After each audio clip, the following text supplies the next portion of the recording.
Good morning. It is Monday morning, November 18th, and I have exited my cannabis season. And there's still going to be a few projects that I'm doing. I'm winterizing this Saturn camper. But right now, I want to talk about politics and economy, basically geopolitics and macroeconomics. Because we're in a very high risk time between now that the elections have happened, between now and the inauguration. The forces that have been in control, that have created the warfare in Ukraine and Russia, and that have created the warfare around Israel, these forces are set to lose their agenda in a few months, and therefore they have the not only incentive but the imperative, almost the necessity, to, assuming they don't want to lose, they're a bunch of losers, but they want to win, and therefore they won't lose gracefully. They'll go all in, in their loser's position, and because they're leading other people, that can be very dangerous when it comes to the militaries between nations and nuclear weapons. Which, for the record, I'm not convinced. I'm not convinced about nuclear weapons. For a long time, I was convinced. I saw the explosions and the videos and stuff, and it's like those are nuclear weapons, and it would be as big of a conspiracy if nuclear weapons weren't as advertised as it would be a conspiracy that, say, the earth is a sphere, that your government is your friend. So they pulled off these giant conspiracies. A lot of people do think the government is their friend. A lot of people do think the earth is a ball, is a spherical ball. A lot of people do think that nukes can just end life in 15 minutes or 45 minutes or an hour or something. It's a bit of a tangent, but the reason I'm not convinced, so the two times that they're supposedly used in real life on people, so there's lots of demo tests, and there's videos of demo tests, and there's people who have been U.S. soldiers who have been irradiated during these tests to the point where they can see their bones. There's the X-ray energy coming out of the explosion allows them to see their own bones. But I would postulate that that could happen in different ways than just a nuclear explosion. That could be a big explosion that doesn't split an atom, but it does explode some things that, when exposed to enough heat and explosive stuff, that they generate X-ray things so that the same thing could be achieved. So you're going to say, well, what about Hiroshima and Nagasaki? We see that they went and they dropped nukes on both of these cities, and all these people died. So both of those cities are port cities, and the size of those explosions could be replicated by sending a ship into that port loaded with explosives, and you could get kilotons of TNT with a ship loaded with explosives sailing into the port, and you would get basically the exact same effects. And not only that, but the nuclear bombs, the so-called nuclear bombs, weren't unique, in the sense that the U.S. was firebombing, just bombing all of these Japanese cities and killing millions of civilians without any nuclear bombs. Like, way more, way more. There's like 20 different cities where they bombed to shit and killed more people than Hiroshima and Nagasaki. But we want to remember this Hiroshima and Nagasaki. And anyways, that's a big tangent, and I could be wrong, and the nukes could be real, and that threat could be real, and the threat of nuclear weapons being engaged once again in military warfare is quite high, because it's quite likely that, given a big missile attack on Russia backed by NATO, that could result in, like, the airfields that those things are launched from getting nuked with tactical nukes. That's Russia's new nuclear doctrine, and it's very likely. And the forces behind the current warfare, they are pursuing a unipolar model. It's the whole thing is so complex. So there's a unipolar model, there's a multipolar model. U.S. has maintained the hegemony of a unipolar model since World War II, essentially, and achieved it via the dominance of the U.S. dollar, so that the dollar was a gold-backed currency. So everyone was fine after World War II with just using the dollar and storing the gold in the United States, because that was the safest place, protected by the oceans, and it had the faith and the credit to introduce this global currency, which was backed by gold, which was redeemable by gold, which was um, worth a weight of gold, which constitutionally is what money is. Money is gold or silver of a certain denomination created by the states, the sovereign states, not a cartel of banks that calls itself a Federal Reserve that then creates this fraudulent credit system of debt notes to indebt the entire. So after they went off the gold standard, the dollar, instead of being good as gold, it's backed by debt and the military force. So then it becomes an empire, not a dominant economic force, but an empire that enforces its dominance via the military and its primary weapon of the dollar, the debt-based currency that can keep the rest of the world indebted to the central banks that are the stakeholders in the cartel known as the Fed, which has hijacked the monetary authority of the previously sovereign nation of the United States, or of America. So now it's simply a subject of this federal cartel of banks that creates all the currency. And one of the methods by which the unipolar dominance was maintained, like I said, is via the currency, but by monopolizing the trade in oil with that currency so that no one else can sell oil. So by threatening the oil producing countries with the might of the military, they can ensure that the sale of oil from those countries is done in dollars, so that all countries throughout the world require dollars, and because they require oil. And so when they buy that oil, they're going to have to get dollars, and to get dollars, they become indebted to the dollar system, and they have to sell out their precious time and energy resources, people, in order to acquire those dollars. And in so doing, they become entrapped in the debt trap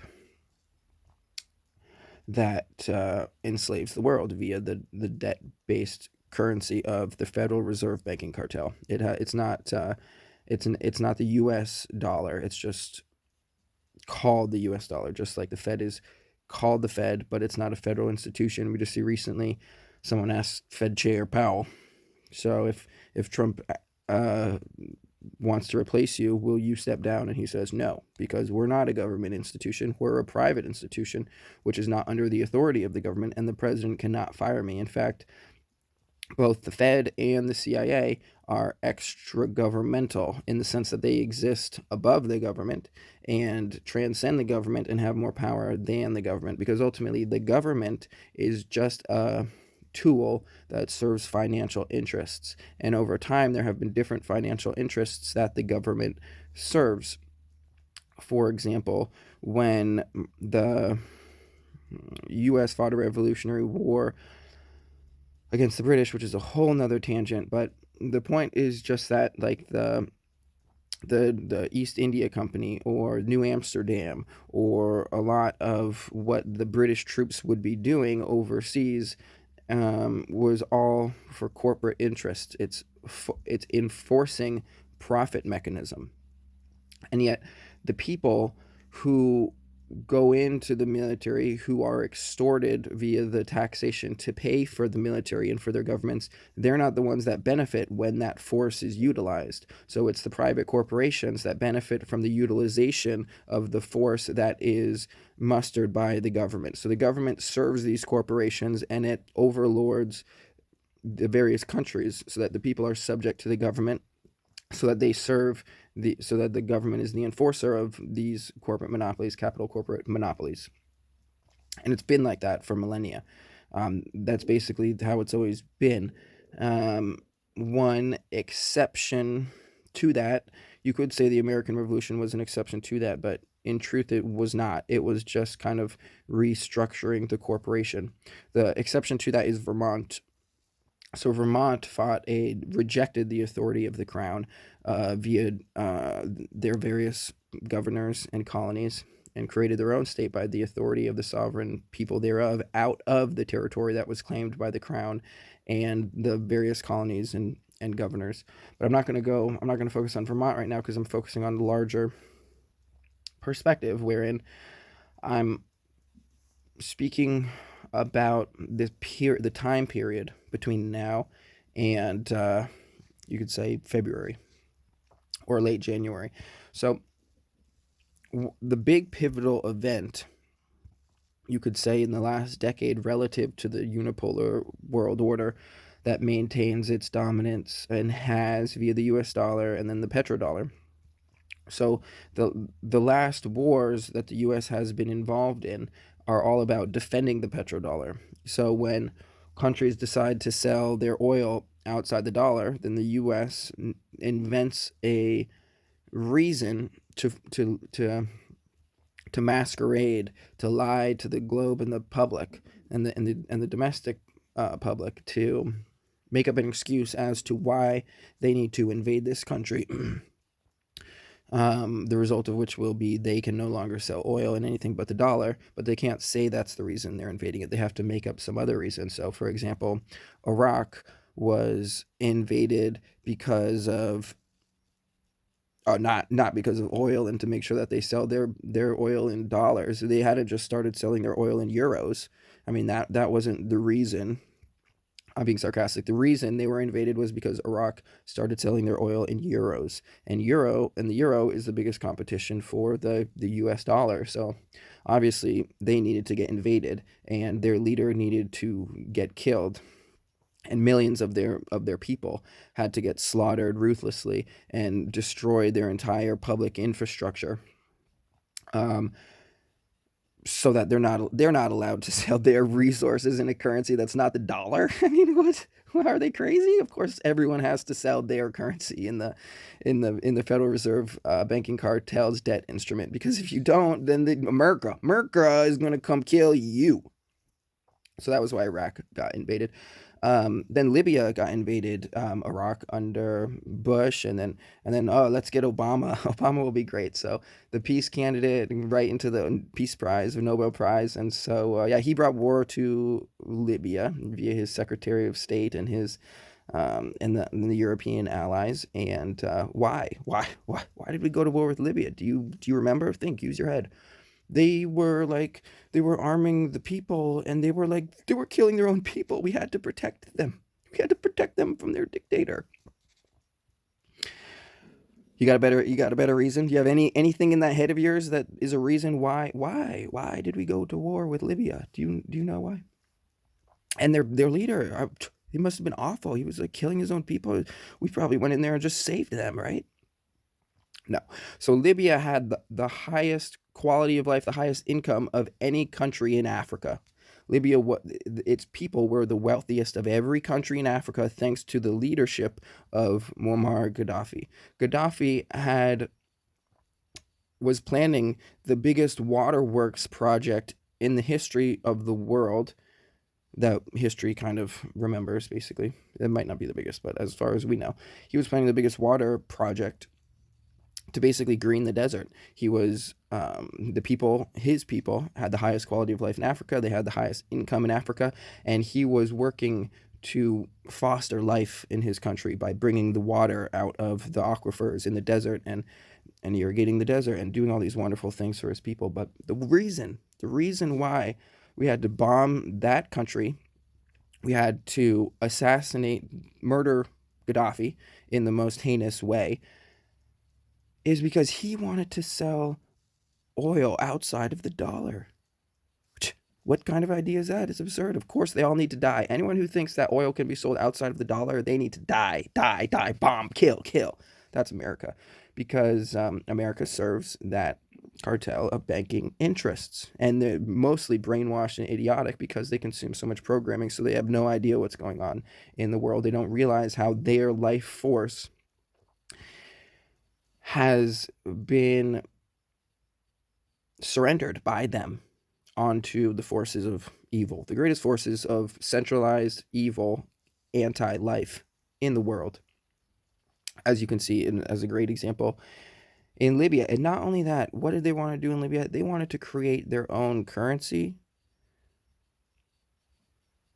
backed by gold. They wanted to introduce real money, and then they wanted to sell their gold in this money, in this African gold money. I think they were selling oil in euros as well. So those two reasons.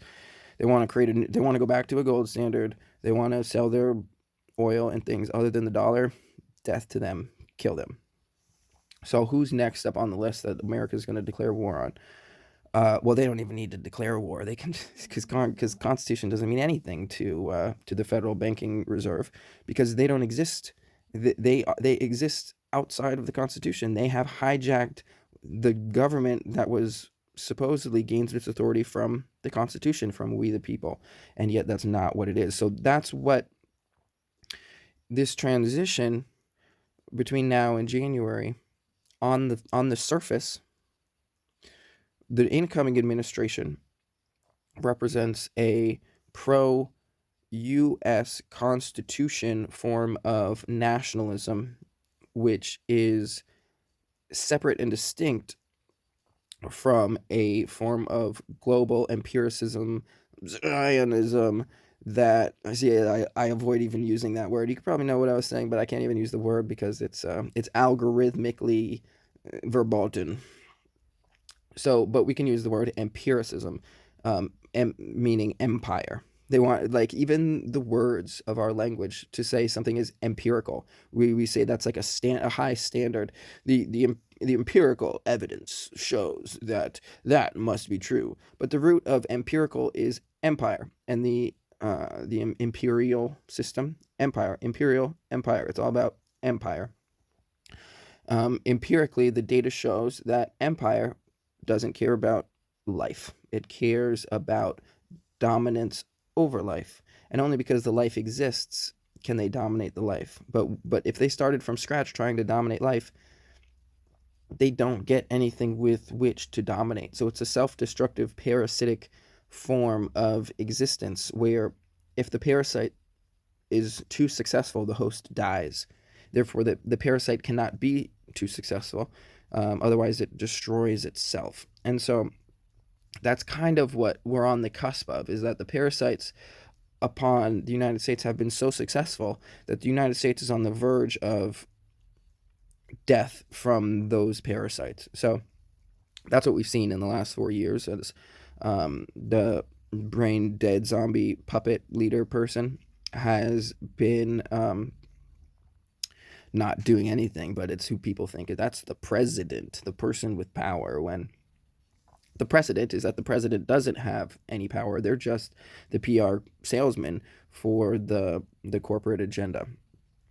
So back to the present time, and on the surface, what we see is a transition from one power system to another power system, and it appears, and the pivotal event as well of many countries, especially Russia and other countries that are sort of powers in their own right, yet which are not aligned with the Federal Reserve banking system empire of the dollar.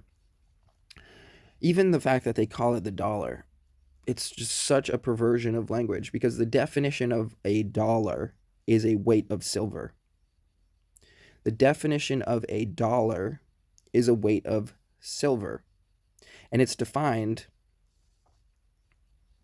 as such.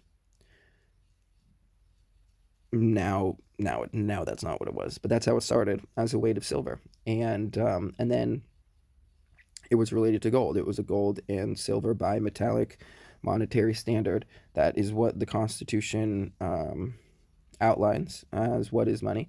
But ever since 1913, it has it's been dominated by the Fed. That's when they took control, and then sent the as soon as they took control of the monetary system, they sent the country into war in Europe in World War I.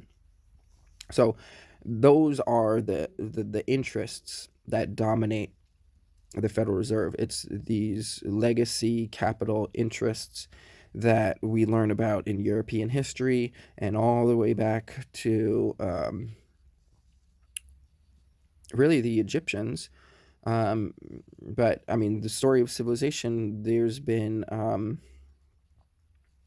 the refinement of metals and sort of concentration of those metals goes hand in hand with that story. So the Egyptians were mining gold throughout Africa, and many old civilizations were mining gold and using gold, and gold is money, and it's concentrated over time. And over time, those concentrated centers of money are who kind of write the history, essentially. They become the centralized authorities that guide the culture under their authority, and pretty much all of the wars are about gold and um, who can monopolize trade routes and also peoples in order to extract gold from these assets, essentially. And then the wars happen when you have one gold center and another gold center, and their interests are maligned with each other and they fight each other. And then what tends to happen over history is one gets defeated and they take all the gold and then they take it to their home center. So what happened in Libya? They had developed a nice big reserve of gold. I think it was over 100 tons of gold under Gaddafi, and it disappeared. Who knows? Who knows where it went? I mean, who knows where it could have possibly went? I mean, obviously, it didn't go into the vaults in London. No, I mean that couldn't have happened. It just disappeared. Who knows? Iraq had a lot of gold too. Um, what happened? It just disappeared. I don't know what happened to it. There's different stories about like maybe the U.S. Army like shipping a bunch of gold on planes somewhere. Who knows? I mean, that's not part of the story. It's not important. Um, so once again, I'm getting to this point. Here's the point. The point of the shift, the big shift, the reason why there's a war going on in Russia and Ukraine right now is because Russia decided to no longer sell oil in the dollar. They committed the ultimate sin against the Federal Reserve Empire and the petrodollar. And not only did they do that, but they're so big and strong that we can't just like kill them right away. Kill them. Kill them. What? So frustrating that we can't just kill them so easily and quickly, like Gaddafi or, Saddam and all those like millions of like Arab type people that no one cares about. Who cares about Arabs? I mean, all we care about is Federal Reserve Bank governors. People don't matter. Life doesn't matter. We care about Federal Reserve Bank governors, and we want to make sure that all of that oil in the world is controlled by them. America. That's what it's about. America. I fucking love those banking cartels. That's all that matters. But Russia, oh my God, they're selling oil outside the dollar. I have to go to war with them. If you watch any of these sort of vlogs, geopolitical vlogs, before the war broke out in Russia, I guess it would have been 2019, 2020. I was talking about how they were going to have to go to war with Russia. That was their only choice to maintain their unipolar fiat dominance. And I thought at the time, I thought, there's not about to be a war with Russia. I mean, that's crazy. The dollar's falling apart. But sure enough, they created a war with Russia, and they were so confident. They were so confident that they were just going to be able to kill Putin, kill the Russians. Fuck them, god damn it, can't believe they tried to sell oil outside the dollar. Fuck them, kill them all, nuke them, kill everyone. The thing is, they don't that central empire. It cares so the parasite. It cares so little about life. Like that's its perspective. It's like kill them all.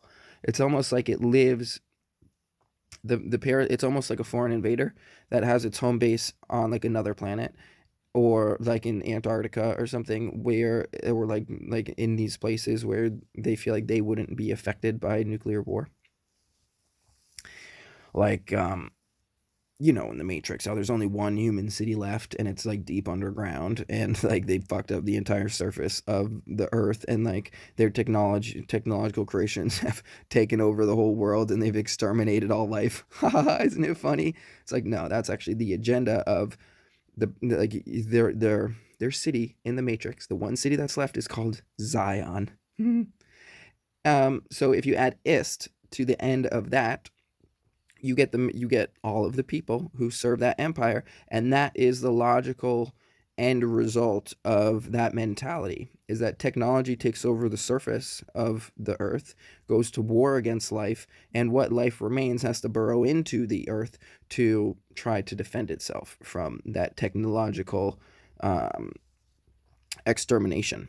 And it's the logical conclusion of the success of the parasite, which is it. You can kind of make the analogy that technology becomes it's like the tool of the parasite upon the life. The embodiment of the parasite in this realm is the technology acting of its own accord. So I still haven't gotten to the point, but we get all these tangents because we have this new administration coming in, and they're so populist, and everyone just loves them. But what do they all have in common? RFK, Tulsi, Trump, all the other people that like you want to be positive about, Elon Musk. What do they all have in common? Well, there's that city in the Matrix, the four-letter word that I just said that starts with a Z and ends with an N. And then if you add three letters onto that, IST, all of them are that. They all are that. And yet that is the parasite. So you can see how, wow, we want to believe that the incoming administration represents something different, and yet it represents the exact same thing. But it's necessary to put on the show, right? Because as they escalate, the boiling frog, as they slowly turn up the water to boil that frog without it jumping out of the pot. Some say that's not even like that doesn't really happen, but you know the analogy.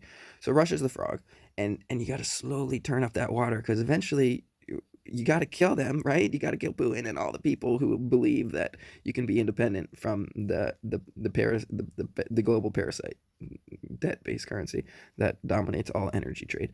Um, so the goal is to kill all them, right? Yeah, of course. And but you gotta give them a narrative so that when you turn the water up, it's not like there's no reason to jump out. Don't worry about it. It's gonna be fine. Like, yeah, we're gonna start sending these long range missiles, and we're gonna blow up your shit in Russia. Um, but don't worry about it. It's only gonna be for a few months, and then the new administration is gonna come in, and they're gonna put an end to that because they don't believe in the same idea of, that word that we can't say. They don't believe in empiricism. So the point, the point at which the agenda to dominate the global energy trade via the debt based currency of the cartel of banks that has hijacked the United States, the point at which that fails is the fact that they haven't been able to successfully kill Putin and destroy Russia and ensure that they can no longer sell their energy in dollars. So the trend, they went to war with Russia, but it wasn't successful to maintain that dominance. And now Russia, they're they had a little they did the sanctions. They kicked Russia out of the dollar. They tried to sanction anyone who would trade with Russia, but it didn't work. And they're too big, and they have all these alliances. They might have cut off their energy trade with Europe, but Russia just turned around and they started their energy trade with other people like India and China, and they weren't able to isolate them, and militarily they weren't able to dominate and destroy them. And Russia has these nukes. So then we get back to the nukes. So the point is that the cartel played its hand, yet they were unable to destroy Russia in the way that they destroyed Iraq and Libya, and actually the real pivotal point you could say was Syria, but that's also just related to Russia. And so yeah, that pivotal point comes in Syria where Russia steps in and says, no, you guys aren't going to kill Assad. You're not going to just destroy Syria the way that you did to Libya and Iraq in order to um, carry out the agenda of you know, Zionists. It's funny trying to say a word that you can't say. The empiricists, that their global capital for their empire, the center of the parasites, is very close to Syria. It's actually right next door. They've actually already hijacked a lot of the Syrian territory and they've called it their own, just like they've hijacked the Palestinian territory and called it their own. And they're currently in the process of hijacking the Lebanese territory, and they've done it with Egypt in the past, but they control them now, so it's okay. They don't need to invade. They just control the puppet, because that's really the easiest way. Is you get a puppet in charge of country, and then you only have to control one person, and then you control the whole country. So it's working really well in Egypt for sure, for the empiricists.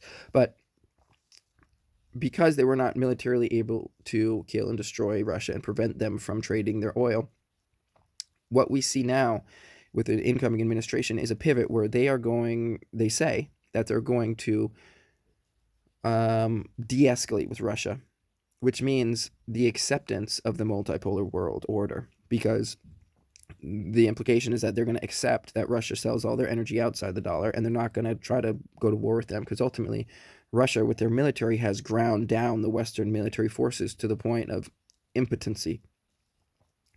And what's left is these nuclear weapons. So Russia has changed its nuclear doctrine in order to utilize these nuclear weapons with a lower threshold. So the current administration just opened the door to this potential. Missiles going into Russia, and then Russia, by their doctrine, can send nuclear tactical missiles back. Are the nukes real? I don't know. They all. That's the thing, is that if they're not real, Russia knows they're not real, and yet they're playing this game, this confidence game, so that the government has this huge destructive potential, and they play it with the U.S. and then through the Cold War in order to further their own agendas. Or maybe the nukes are real, and but the big point. So the confusing thing, and what I'm kind of getting to, is on the one hand, it looks like the new administration is no different than the old administration. They're both serving the same power system that calls its capital Israel. That's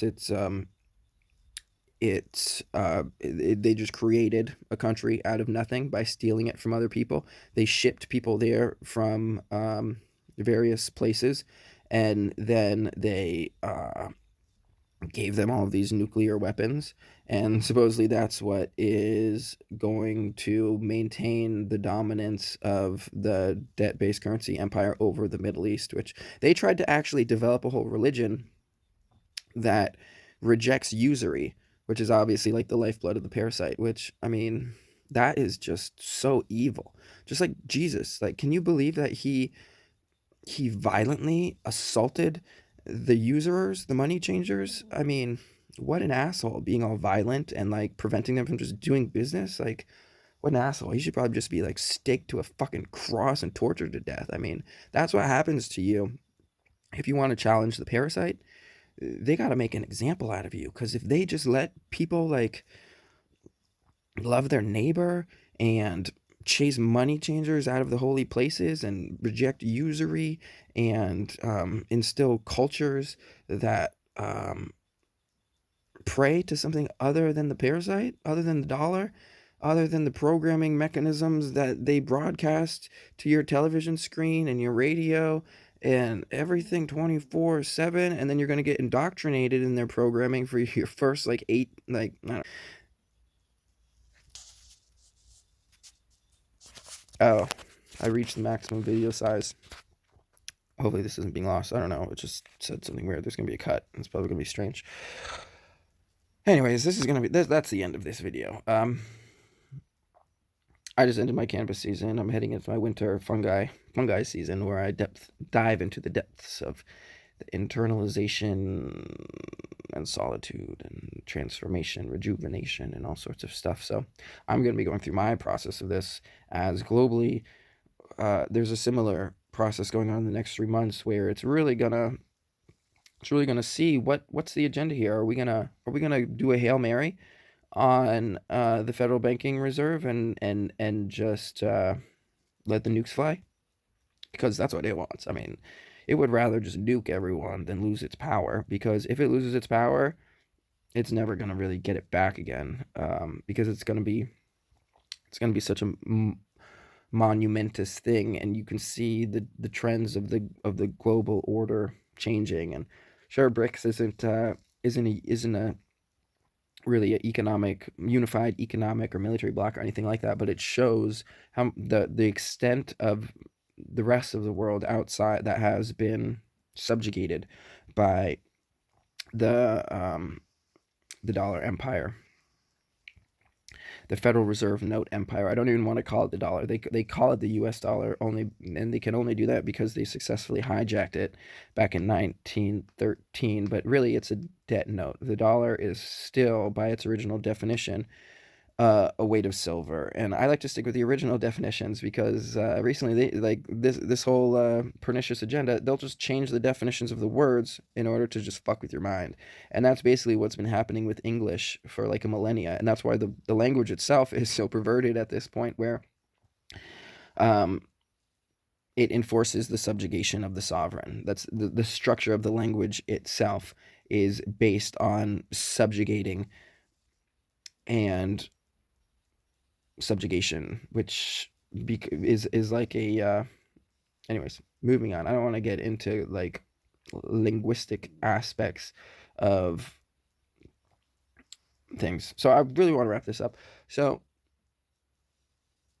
the conclusion to whatever I've been talking about for 40 minutes now is that it's a very pivotal time. We're going to see in the next few months whether the and then there's the, assuming it's not a different, assuming that the new administration serves the exact same interests as the last administration, even though they put on a really good show, and you think that it's different, assuming that it's the same, then what you're going to have, and there's talks of this, is policies which leverage the power of the dollar. My bad. The Federal Reserve debt note empire threaten any countries who are doing business outside of that. That's what Trump says. Anyone who's doing business outside of the dollar, he says they're gonna introduce tariffs. And um, so on the one hand, it's like saying like, oh, we don't want war, but on the other hand, it's like they want the exact same thing. They want, and so looking through all the surface shit, and you see all the popularity figures going to like a UFC fight night, and it's like, cheer, cheer, everyone, cheer for the bread and the circus, and this is what it's about: is we're gonna beat the other people up, and we're gonna force them to submit. So in that way, it's really great to see the UFC representing America and what it's all about. Where it's just we're in a global cage match, and it might be that there's a lot of other people in the globe who are like, we don't actually want to fight in a cage. We got other things on our agenda that we want to do, and then America's like, no, get in the cage. We're gonna fight. And most of the world is like, nah, I don't really want to do that. But then Russia's like, all right, all right, we'll do that. So they send Khabib into the cage, and they get a perfect, who he fights against is a perfect representation of the empire. It's just a loud, obnoxious rapist who just oh, he's pivoting into, Connor. He's pivoting into politics. He wants to like run Ireland or something. But anyways, long story short, Russia dominated them, absolutely dominated them, and then embarrassed them, and then was like, we don't even care about your shit, and then they just left. Like, the champion has exited the stage. We're gonna have to do the best we can with that other Irish prick. So was that a conclusion? Are we at a conclusion yet? I don't know. Lots of things happening in the next 3 months, and they're playing for time. They need Elon Musk to get his orbital bombardment system going so that they can just send the missiles highly efficiently to the other side of the world to engage that warfare. But there's a slight chance, there's a very slight chance that there will be peace and there will be an end to the Federal Reserve banking cartel. That would be the only thing they could do. They've got to shut down the Fed. That's the number one organization. And the Fed, and the Fed, and the Fed, and reintroduce the dollar as a measure of gold and silver.